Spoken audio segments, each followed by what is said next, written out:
Smith, he's an ultimate weapon at that tight end position. Give it to Gainwell, right side, who gets through. Gainwell to the end zone, leaping in the air, and he's in for the touchdown. Quick throw. Ferguson is in. Touchdown, Dallas.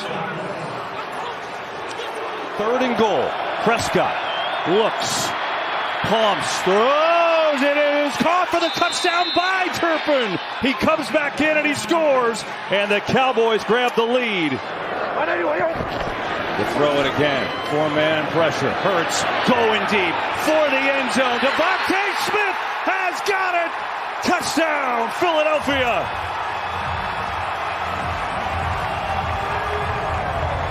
Tucked in behind the right side of the offensive line. Hurts keeps it. A.J. Brown makes a move and he's in for the touchdown.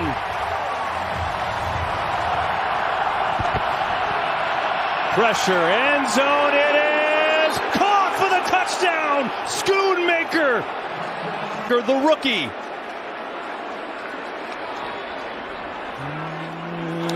Oh. I'll tell you what, that's really close. That's really close. It looked like... Well, they called this a touchdown as we showed you before we went to break. They overturned it. It was not. Schoonmaker, his knee down, the ball is short, and the Eagles will take over on that 4th and goal stop from the 1. Prescott looking, throwing, end zone. He's got it for the touchdown. It's Jalen Tolbert.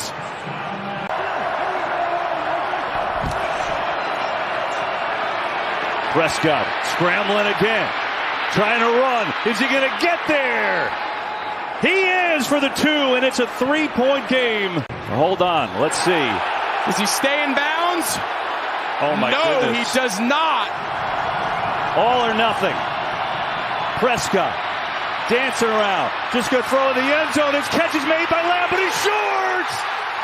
The Eagles will win it.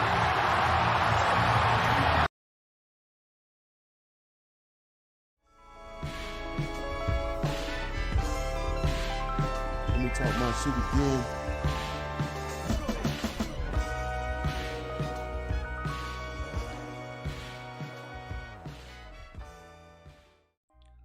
What it do, what it do, what it do.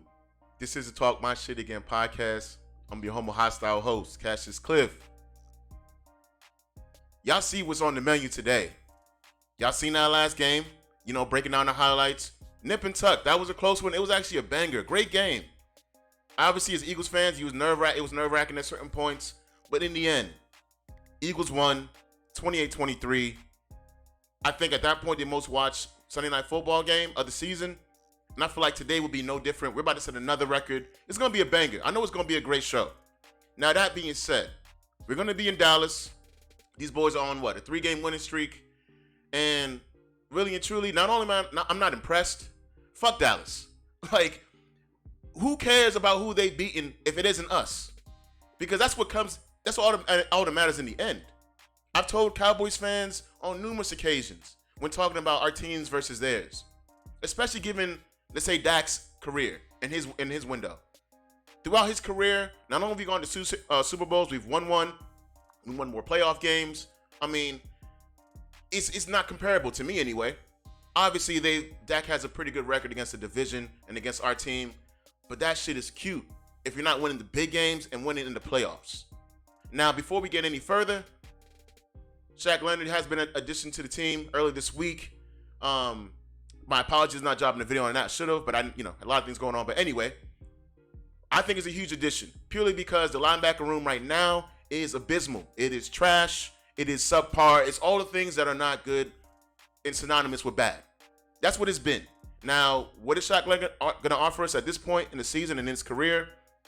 It's hard to say, especially given today, this is going to be his first game being a part of the team. He hasn't even been here a full week. I don't expect him to play 75% of snaps. That would be wildly unrealistic. I don't see that happening at all. And really, who knows what he's going to offer us even when he's out there.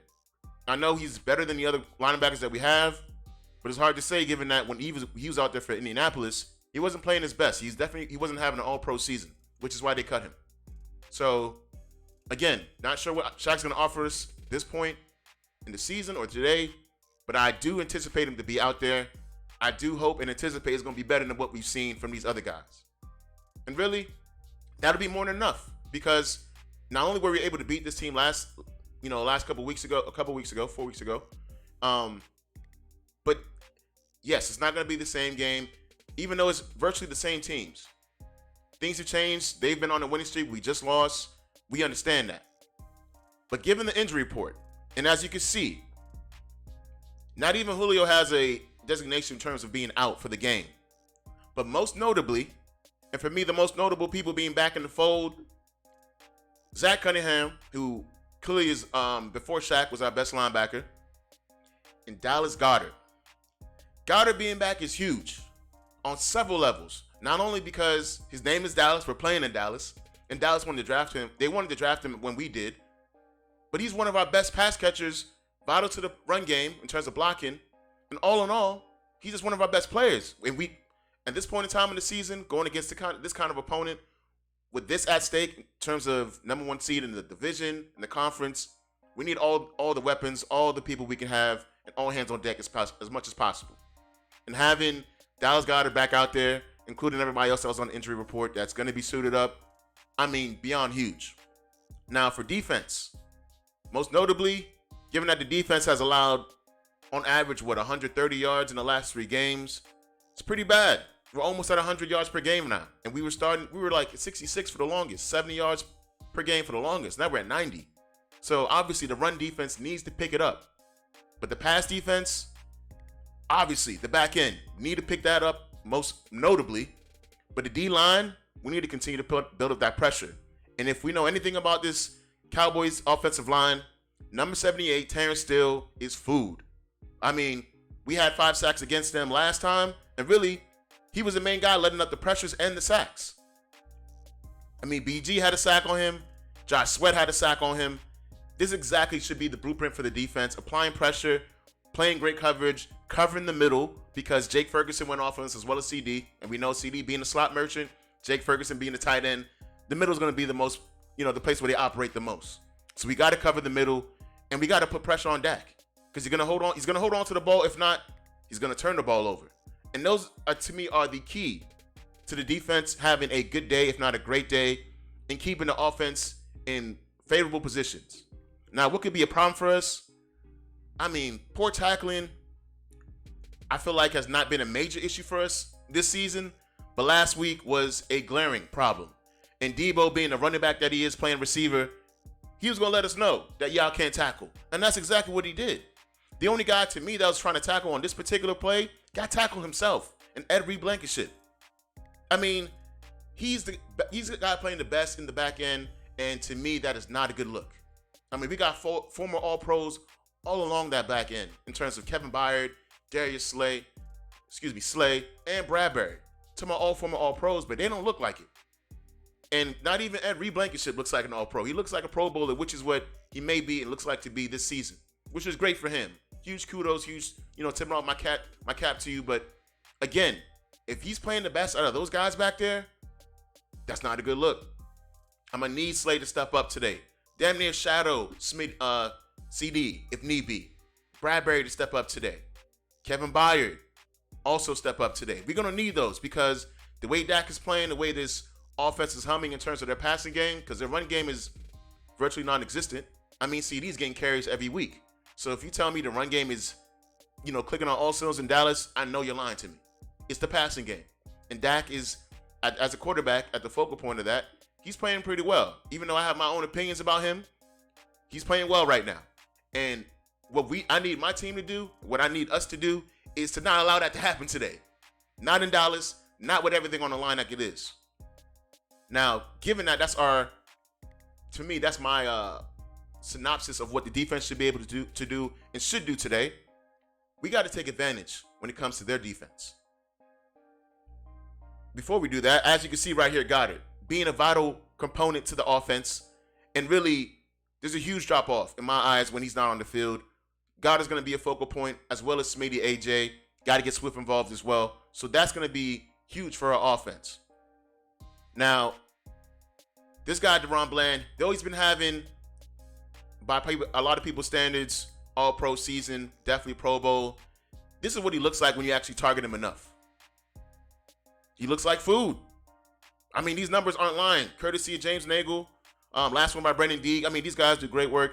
But why am I showing these tweets? Because these are clear numbers. And that's what people are just missing. Yes, people, you want to see it with your own eyes. The eye test is definitely vital and should be considered. But if you ask me, with the way Jalen's been playing and having turnover issues here and there, I mean, you're talking about a pinpoint accuracy throw right over Bland's head. And given that this is what could happen, we saw what DK did to him last week. So obviously, not only Devontae Smith, but A.J. Brown as well, these guys should be able to do whatever they need to do in order not only to create separation, get open, make huge catches, and really be effective and have the impact felt on this game. Along with Dallas Goedert, obviously, given that he just helps spread the field ultimately. Quez Walker being back in the fold too. I mean, we literally have, aside from Julio Jones, everybody back. So we should be able to deploy our offensive scheme and defensive scheme to its fullest extent without any issues or any hiccups. I mean, obviously, not only with Jalen be able to, make a great pass, we need to continue to involve the play action, not even only the play action, but the play style and the play creation. It needs to continue to be innovative and really just different. If we're not creating these kind of plays and really just being creative when it comes to the calls, we're going to have a long day ahead of us. San Fran definitely exposed that. We have, I want to say bottom two in terms of play action, not even play action, pre-snap motion. Motions before the play even starts. We're like at the bottom of the league when it comes to that. We're just not being creative enough. And clearly, that's what we need. That is what most teams use. I mean, if you're aware with CD and really his effectiveness, the guy's always in motion. Virtually every play, be it from outside into the slot to the outside, whatever he's doing, the guy's always in motion, and he's creating mismatches all across the field. So why not do the same thing when you got guys, in my eyes, if not on the same level, better than CD Lamb? I mean, it's the NFL. It's a copycat league, so copy what everybody's doing and what seems to work. Even Deebo Samuels, not in my eyes being a traditional or even true receiver, constantly in motion, getting the ball put in his hands and letting him then create, plays by himself and creating really these huge plays on his legs with his athleticism and physicality. We got to tap into what we do best. Not only is that running the ball, but getting the ball into the hands of your best players, i.e., A.J. Brown, Devontae Smith, Dallas Goedert, DeAndre Swift. These guys should get a healthy dose of the ball throughout the game. There should be DeAndre Swift should not have 6 carries at the half. Damn near not for the game. And that's what I'm talking about. We got to continue to do the little things in order for us to be successful, especially against a team that is playing well. And we're going to be in their house, and they've yet to lose in their house, I believe, since last season. And that's what we're up against today. And I said it to begin the video. I'm going to say it again. It's going to remain this way. Fuck Dallas. It's really that simple. Yes, they're playing well. They're right behind us, but they're behind us for a reason. And the reason why I have this energy, because I watched this clip earlier today, and I just want to share it with y'all. He was like, Spikes, I'm going to take his soul. And I was like, what? I'm going to take his soul. I want to see how bad he wants to play. Next play, they run a route behind me. Brian Dawkins, boom! I said, oh my goodness. He gets up over him and just say, hallelujah, thank you, Jesus. I don't know what he's on, but I want some before the next game, though. I like B Dawkins. I love B Dawk. And maybe B Dawk need to take these corners back to church. I don't know what needs to be done. But I'm going to need somebody to show up with that kind of energy today, because I know those Dallas players, they're looking to do that. After seeing what San Fran did to us and knowing what San Fran did to them, right now is pretty much to see who's the biggest chump when it comes to San Fran. And I refuse to look like that on primetime in their house. I know these players got pride. I know they got a lot riding on this. So let's just show it. Let's prove it. I'm here to talk my shit because I don't got to suit up tonight. I'm talking on behalf of the players and really on behalf of this fan base and this community when it comes to the Eagles. Not only do we not care or like Dallas in the slightest, we know that they feel exactly like us. So let's not only win this game for the city, for the fans, let's do it for the Dallas fans too. Let's put them out of their misery. Because I know for the last 30 years, they've expected a lot of great things out of their team. They've gotten nothing. So instead of them believing that they're going to have a chance going to the playoffs, let's just put it to bed today. Because we be doing them a favor as well as making ourselves happy. And I love being happy, especially after Eagles win. And having the Eagles win against Dallas and bringing out the broom on their ass, I mean, I'm doing backflips. I'm over the moon.